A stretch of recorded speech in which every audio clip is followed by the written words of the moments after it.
Alright, the week ahead is moving to Monday as I seem to have a few too many weekends plans as of late. One of them is a game show called Lore Masters, and our first episode with Delta, Emmy and Snap is in the books, and planning for the second one has already begun. If you missed it, make sure to check the video on my channel. Not much needs to be said about Ectos at this point. They continue hovering around the 40 silver mark, which is a good thing if you like farming them. I've got guides on doing just that, as well as getting some true crafting recipes. But for now, make sure you keep doing the Octovine meta, Heart of Thorns hero points, and maybe some Bitter Frost farming. When Janthir Wilds releases on August 20, we might see some more price movements, especially if ANET implements another sync on the level of Obsidian armor. What we do know is that we'll be getting a new legendary backpack and spear, so those will most likely require some Ectos in the form of Mystic Clovers. Both the Generation 2 and 3 Legendaries required relatively few, however. Let's just hope they never go back to Legendaries needing 250 Mystic Coins as one of their main ingredients. Speaking about Mystic Coins, they seem to have gone back up in price lately and are now sitting just shy of that 2 gold and 20 silver mark. My advice, get 7 daily from the Leyline Anomaly, 10 weekly from the Secrets of the Obscure Strikes, and if you have a lot of time, give Fractals a shot. This will get you at least 17 a week, and maybe more depending on your loot luck with Fractal chests. As I mentioned, we're getting 2 new legendary items in the Janthir Wilds, so it might be good stocking up on some of the base components, which probably also means the materials for gifts of might and magic, or rather condensed might and magic. Ever since Generation 2, we use a condensed version, which requires 50 of the tier 3 and 4 materials, 250 of the tier 5 and 100 of the tier 6. Getting tier 5 and 6 is rather easy, as there's a bunch of mob farms you could do, which I'll link in the pinned comment once more, as well as gathering Eternal Eyes from the Biora Marshes or doing daily Iceroot Saga strikes. Just trading your Eye Shards for Living World Season 4 currency, consume those for volatile magic and trade that in for trophy shipments. This way, you're bound to get more tier 5 materials than tier 6, but about half of them are worth upgrading by spending some of your spirit shards. And if you do have an excess of spirit shards, also consider upgrading tier 2 bones. These are often more profitable than any of the tier 5 counterparts, just make sure to not overflow the trading post or they might get stuck for a while.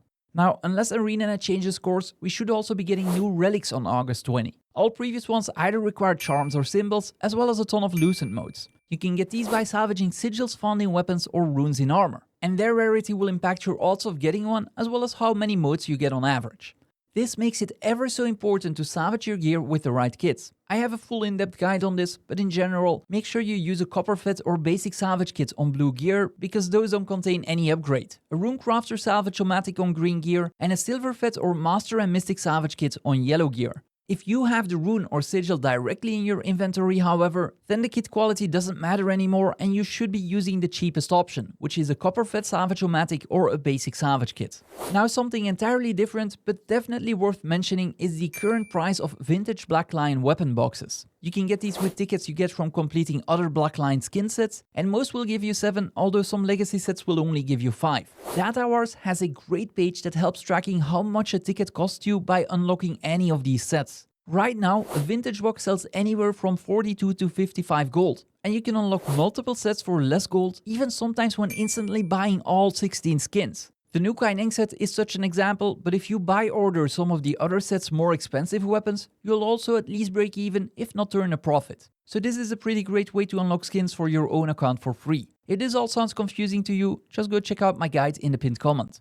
Festival of the Four Winds is also coming close now, and as previously mentioned, I stopped buying materials for boxes. The cheapest box will now cost you over 8 silver, and the contents being worth less than 5 silver on average just doesn't make it worth it for me anymore. I do still get an excess of some of the more expensive materials through my regular play, however, and I wouldn't be surprised if a lot of you do too. That means that selling ore, wood and any other material becomes increasingly profitable. I expect most of these materials to spike in price during the festival, so you might want to wait another 2 weeks before dumping them on the trading post.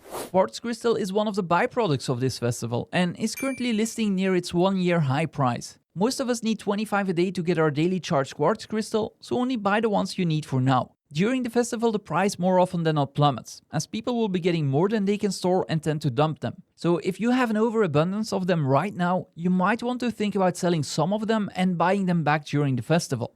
Lastly, I've been doing some work on infusions, as I want to gear all of my characters with the appropriate +5 stat ones, which is turning out to be extremely expensive. One thing I did notice is that you can often order lower tier ones, upgrade them and then list them for a profit. Since there is no money to be made instant selling them, I'd urge you to only do this for some of the more popular ones like the +9s. As per usual, I want to thank all of the supporters of my channel. Your contributions are literally making these weekly videos and nearly daily streams possible. If you want to help out the channel, consider a YouTube membership, which can be started as low as €1 per month. Or drop me a sub over on Twitch, where I go live most evenings. And if you have Amazon Prime, you can even do so for free.